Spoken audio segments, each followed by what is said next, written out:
I just compared Poland's economy to 7 European countries everyone assumes are richer, and the results will make you question everything you thought you knew about European wealth.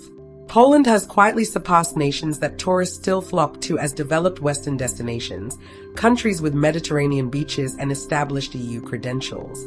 The numbers don't lie, and what they reveal about where real prosperity exists in Europe right now will shock anyone still stuck on outdated stereotypes from the 1990s. Portugal comes first because everyone pictures this sunny Mediterranean country as comfortably Western European, but the economic reality tells a completely different story. Polish GDP per capita has overtaken Portugal's in recent years. Polish wages have been rising faster, and the infrastructure investments happening across Poland dwarf what Portugal manages with its strained public finances. Portuguese young people flee to other EU countries for opportunities at rates exceeding Polish emigration now, and that reversal alone signals which direction these economies are heading. If you're new here, welcome to Wonder Ella. I explore the real side of Poland beyond the stereotypes.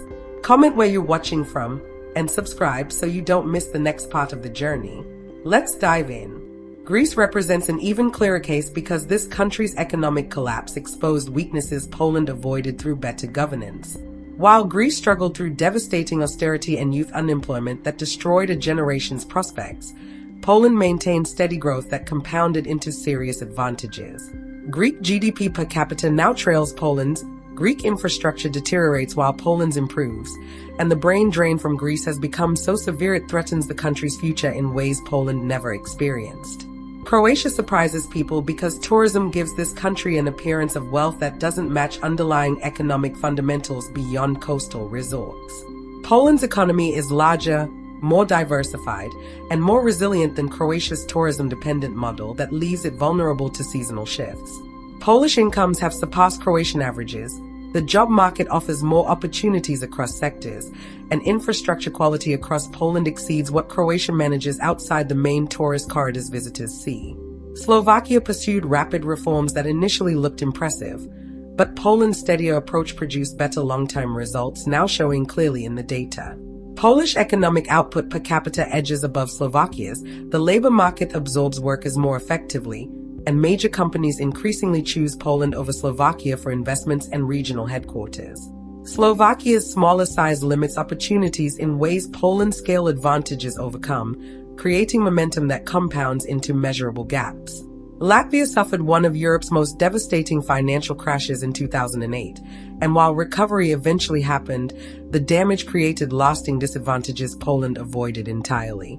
Polish economic strength now clearly exceeds Latvia's across most metrics, from GDP per capita to infrastructure to technology. The Latvian population has been shrinking dramatically through emigration while Poland stabilized, and that demographic difference alone predicts diverging futures regardless of Latvia's digital achievements. Hungary provides the most interesting comparison because these countries started from nearly identical positions before their paths diverged. Political decisions in Hungary scared off investment and created instability Poland's consistent governance avoided, resulting in Poland pulling ahead despite Hungary's occasional growth bursts. Polish incomes now exceed Hungarian averages, infrastructure development outpaces Hungary's efforts, and Poland's business environment attracts more serious investment than Hungary's unpredictable policy landscape. Romania represents enormous unrealized potential because this country should be competing with Poland given its size and resources, but governance failures and corruption kept Romania from matching Polish success. Poland's GDP per capita has moved ahead of Romania's, infrastructure is notably more developed, and institutional quality creates advantages Romania struggles to replicate. Both face demographic challenges, but Poland's stronger foundation provides better tools to address them.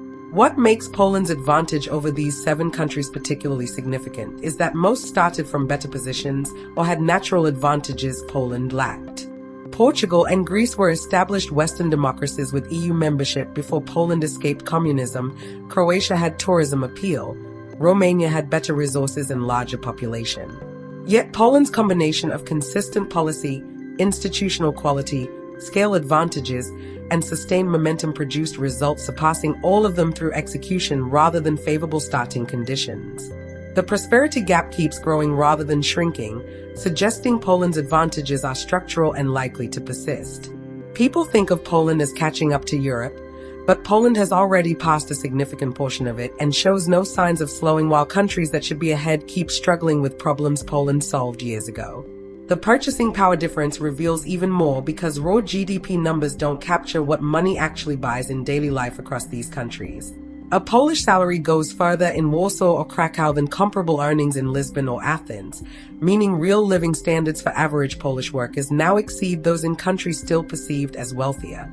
Housing costs less relative to income in Poland, quality food remains affordable, transportation functions efficiently without eating entire paychecks, and this combination means Polish families build wealth faster than their counterparts in supposedly richer European nations struggling with cost of living crises. The infrastructure gap keeps widening because Poland continues investing heavily while these 7 countries struggle to maintain what they already built decades ago. New highways connect Polish cities while Portuguese roads deteriorate from lack of maintenance funding. Warsaw's metro expands while Athens can barely keep existing lines running. Polish airports modernize while Croatian facilities outside Zagreb remain outdated. These aren't temporary differences, but compound advantages that make Poland more attractive for business, more efficient for logistics, and simply more functional for people trying to live productive lives. The demographic trends tell the future story because population movements reveal where people see opportunity versus desperation. Poland has stabilized its population and even sees returning immigrants bringing skills and capital back home, while Greece, Portugal, Croatia, Latvia, Hungary, Romania, and Slovakia all watch their youngest and most talented citizens leave for opportunities elsewhere. That brain drain creates vicious cycles where the best people leave, weakening the countries further, causing more people to leave, and Poland benefits by being the destination that keeps its talent while also attracting skilled workers from these declining nations. The trajectory matters more than current positions because Poland's momentum points upward while these 7 countries struggle just to avoid further decline. Polish companies expand internationally. Polish startups attract more investors.